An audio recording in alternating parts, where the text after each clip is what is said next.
दोस्तों, स्वागत है आपका लेट्स एक्सप्लोर टीवी पर। दोस्तों, हमास और इजराइल के बीच चल रहे लंबे युद्ध संघर्ष के बाद इजराइल ने पर्यटन को हरी झंडी दे दी है।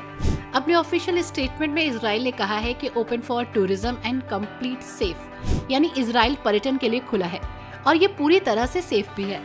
इजराइल के कई एयरपोर्ट्स भी आवाजाही के लिए खोल दिए गए हैं, जिसमें बेन गुरियन हवाई अड्डा पूरी तरह से चालू है, बस पाकिस्तानियों को छोड़कर।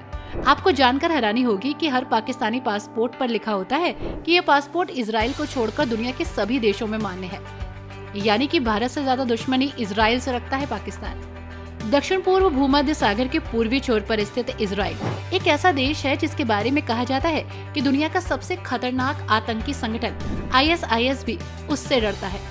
ISIS जिसने अमेरिका जैसे ताकतवर और बड़े देश को धमकी दे रखी है। वैसे तो इजराइल चारों तरफ से दुश्मन देशों से घिरा है, लेकिन उसे इस बात की कोई भी परवाह नहीं है, क्योंकि वो अपनी हिफाजत करना और दुश्मनों को खत्म करना बखूबी जानता है। अगर किसी ने इजराइल को दुश्मन बना लिया तो मान लीजिए कि इजराइल बिना बदला लिए नहीं छोड़ेगा। इजराइल का मूल मंत्र ही है, अगर किसी ने हमारे देश के एक नागरिक को भी मार दिया तो हम उस देश में घुसकर उसके 1000 नागरिकों को मार डालेंगे। ऑपरेशन ब्लैक सितंबर के बाद इजराइल ने ये करके भी दिखाया। इजराइल का क्षेत्रफल इतना है दोस्तों कि अगर 3 इजराइल भी मिल जाएं, तो भी राजस्थान के क्षेत्रफल के बराबर नहीं हो सकते। इतना ही नहीं, यहाँ की कुल जनसंख्या तो राजस्थान की जनसंख्या से कई गुना कम है। दोस्तों, इजराइल इतना छोटा है कि आप पैदल ही पूर्व से पश्चिम सिर्फ 2 घंटे में जा सकते हैं। वैसे तो इजराइल एक बेहद ही छोटा देश है, लेकिन उसके पास से anti ballistic missile defence system भी है। इसका फायदा यह है कि इजराइल अपनी तरफ आते किसी भी मिसाइल को रास्ते में ही मार गिरा सकता है। दोस्तों, इस देश की गवर्नमेंट और इस देश के सिटीजन दोनों ही अपनी देश की सेफ्टी को लेकर बहुत ज्यादा अवेयर रहते हैं। यही कारण है कि यहाँ पर हर बच्चा, हर महिला और हर पुरुष आर्मी ट्रेनिंग लेता है। जानकर आपको हैरानी होगी कि 15 साल की उम्र से इजराइल में बच्चों की आर्मी ट्रेनिंग शुरू हो जाती है। हाई स्कूल की पढ़ाई पूरी करने के बाद कंपल्सरी है मिलिट्री सर्विस ज्वाइन करना। लड़कों को 3 साल और लड़कियों को 2 साल सेना में काम करना पड़ता है। कहा जाता है कि इजराइल के घर घर में घातक हथियार होते हैं। परिवार का हर सदस्य हथियार चलाना जानता है। महिलाएं कैसा भी पहनावा पहने, लेकिन हथियार साथ लेकर चलती हैं। वैसे दोस्तों, इजराइल है तो दुनिया का लोकतांत्रिक देश, लेकिन वहाँ ब्रिटेन और न्यूजीलैंड की तरह लिखित संविधान नहीं है। परंपरा सुविधा के हिसाब से नियम बनते हैं और बदलते हैं। इजराइल पश्चिम एशिया में भूमध्य सागर और मृत सागर के बीच में है। ये उत्तर में लेबनान, सीरिया, पूर्व में जॉर्डन और पश्चिम में दक्षिण में मिस्र से घिरा हुआ है। राजधानी यरूशलेम है। यरूशलेम एक पवित्र शहर है जो 3 प्रमुख धर्मों यहूदी, इस्लाम और ईसाई धर्म का प्रमुख केंद्र भी है। इजराइल एक यहूदी देश है।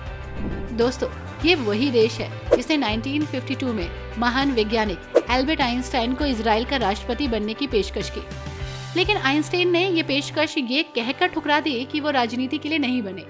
इसका कारण ये है कि आइंस्टाइन एक यहूदी थे और इजराइल यहूदियों का देश है। इजराइल की ऑफिशियल भाषा हिब्रू है दोस्तों। अरबी भी एक ऑफिशियल भाषा है, लेकिन ये मुख्य रूप से अरब अल्पसंख्यक द्वारा बोली जाती है। आधुनिक इजराइल की स्थापना सेकेंड वर्ल्ड वॉर के बाद हुई थी। 14 मई 1948 को ऑफिशियली रूप से ये राज्य बना।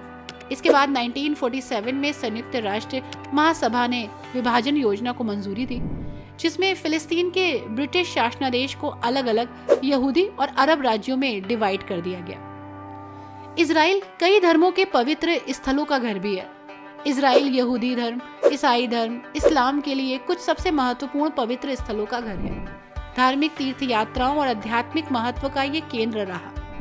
यहूदी धर्म की अगर बात करें तो यहूदी धर्म के लिए यरूशलेम में पश्चिमी दीवार सबसे पवित्र स्थल है, क्योंकि ये दूसरे मंदिर का अंतिम अवशेष है। यरूशलेम में स्थित मंदिर पर्वत भी गहरा धार्मिक महत्व रखता है, क्योंकि ये प्रथम और द्वितीय मंदिरों का स्थल है। ईसाई धर्म इजराइल को कई पवित्र स्थलों के लिए पूजता है, खासतौर पर यरूशलेम और बेथलहम। माना जाता है कि यरूशलेम में स्थित church of the Holi Isa Masih के क्रूज पर चढ़ने, दफनाने और फिर से जी उठने का स्थान है। बेथलहम, जो कि ईसा मसीह का पारंपरिक जन्म स्थान है, चर्च ऑफ द नेटिविटी का घर भी है। इस्लाम के लिए दोस्तों यरूशलेम में अल अक्सा मंदिर मक्का और मदीना के बाद तीसरा सबसे पवित्र स्थल है। माना जाता है कि डोम ऑफ द रॉक, जो मंदिर पर्वत पर भी है, वो स्थान है जहाँ से पैगंबर मोहम्मद रात्रि यात्रा के दौरान स्वर्ग में चले गए थे। धार्मिक केंद्र होने के साथ साथ ये जगह संग्रहालयों का एक ढेर है। प्रति व्यक्ति संग्रहालयों की संख्या यहाँ सबसे अधिक है। आपको जानकर हैरानी होगी कि कथाओं और इतिहास को इस देश ने संरक्षित रखा है। बेशक ये देश काफी बार विवादों में रहा। अकेले यरूशलेम में ही इसमें से कई प्रसिद्ध संस्थान हैं। दोस्तों, इजराइल अपने टफ नियम और कानून के लिए जाना जाता है। दोस्तों, यहाँ आने वाले लोगों के लिए भी वो नियम और कानून जरूरी हैं जो यहाँ के सिटीजन्स के लिए। खासकर धार्मिक स्थानों को लेकर यहाँ पे कुछ नियम बने हैं, खासकर पोशाक को लेकर। उन नियमों का पालन आपको करना होगा। महिलाओं के लिए यहाँ पे अलग नियम है, खासकर उनकी वेशभूषा को लेकर। इसी के साथ यहाँ की महिलाओं को काफी अधिकार दिए गए हैं। यहाँ की महिलाएं अन्य इस्लामिक देशों के अकॉर्डिंग ज्यादा डेवलप है और उनके विचार भी बहुत ज्यादा आधुनिक है। दोस्तों, आपको जानकर हैरानी होगी कि यहाँ पर एक खास नियम है यातायात को लेकर, यानी ट्रैफिक को लेकर। आपने आमतौर पर देशों में गाड़ी चालक, चाहे वो 2 व्हीलर हो या फिर 4 व्हीलर, दोनों के पास लाइसेंस जरूर देखा होगा और उनके पास लाइसेंस होना भी चाहिए। लेकिन इजराइल एकमात्र ऐसा देश है जहाँ पर साइकिल रखने वालों को भी लाइसेंस रखना जरूरी है। जी हाँ, यहाँ पर जो लोग साइकिल चलाते हैं वो भी लाइसेंस दिखाते हैं। इसलिए अगर आप यहाँ साइकिल चलाने के मूड में हैं तो लाइसेंस जरूर रख लीजिएगा। दोस्तों, इजराइल में घूमने की सबसे अच्छी और पवित्र जगहों में से एक है जेरूसलम। धार्मिक स्थान है, 4000 साल से भी ज्यादा पुराना इतिहास है। ये शहर आपको धर्म, कला और भव्यता से रूबरू कराता है। इस शहर में आप मारसबा मठ, याद वाशेम, टेम्पल माउंट और डोम ऑफ रॉक विजिट कर सकते हैं। तेल अवीव की नाइट लाइफ भी आप एक्सप्लोर कर सकते हैं। पर्यटक डिस्कोथेक का आनंद ले सकते हैं। जी हाँ, हमको पता है ये इस्लामिक देश है, लेकिन फिर भी यहाँ पर लाइफ बहुत ज्यादा एडवांस है। इस शहर में गार्डन बीच, फेसमैन बीच, बनाना बीच और फन वाटर एक्टिविटीज भी हैं, जिसे आप इंजॉय कर सकते हैं। दोस्तों, राजधानी नाजरेत, जहाँ मुस्लिम और ईसाइयों का बसेरा है, वहीं इस शहर में यीशु ने अपनी किशोरावस्था को जिया था, इसलिए ये बहुत ही पवित्र स्थान है। टूरिस्ट इस गांव के पुराना कबाड़ी बाजार से लेकर यहाँ के रेस्टोरेंट घूमना पसंद करते हैं। यहाँ church of announcement, Megiddo National Park, Saint Joseph Church, Mount of principal, lookout point और बहुत सारी गुफाएं हैं। दोस्तों, इजराइल के बीच बहुत ही खूबसूरत है। समुद्र तट से करीब 400 मीटर नीचे डेड सी भी है, जो अपने आप में प्रकृति का एक नमूना है। यहाँ के पानी में नमक की मात्रा बहुत ज्यादा है, इसके बावजूद लोग आसानी से इसमें गोते लगाते हैं। अगर आपको स्विमिंग नहीं भी आती है तो आप यहाँ तैरेंगे। जी हाँ, ये मैजिक नहीं, साइंस है। डेड सी के करीब गेस्ट हाउसेस हैं, एडवेंचर सिटी, फन पार्क और बहुत सारी ऐसी जगह जहाँ आप एक्सप्लोर कर सकते हैं। साथ ही यहाँ मसादा माउंटेन, कैराक कैसल, डेड सी म्यूजियम और एडवेंचर सिटी भी है, जो कि वर्ल्ड फेमस स्पॉट है। इसी के साथ दोस्तों, इजराइल की प्राचीनतम जगहों में से एक है एकर, जिसे अक्को के नाम से जाना जाता है। यहाँ की हर एक दीवार की अलग कहानी है। ये शहर किले, गुंबददार मस्जिदें और प्राचीन स्मारकों से भरा पड़ा है। यहाँ के मीनार और टावर आंखों को सुकून दे रहे हैं।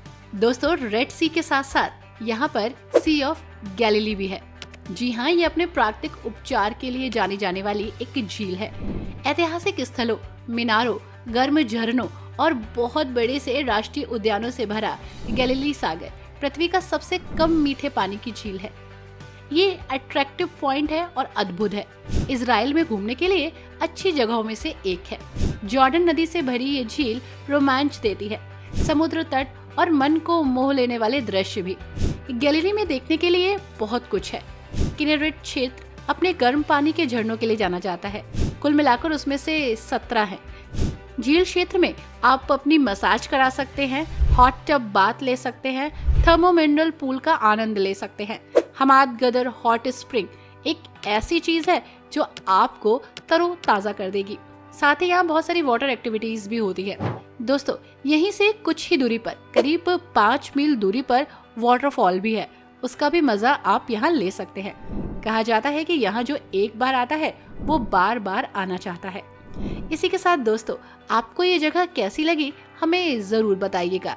जाने से पहले आपको बता दें कि वैसे तो इजराइल आप साल भर आ सकते हैं, लेकिन थोड़ा सा मौसम गर्म होता है, इसलिए कोशिश करें कि जब मौसम ठंडा हो यानी सर्दियों में आप यहाँ आएं, जिससे कि आप अच्छे से घूम सके। साथ ही यहाँ का इजरायली भोजन के क्या ही कहने।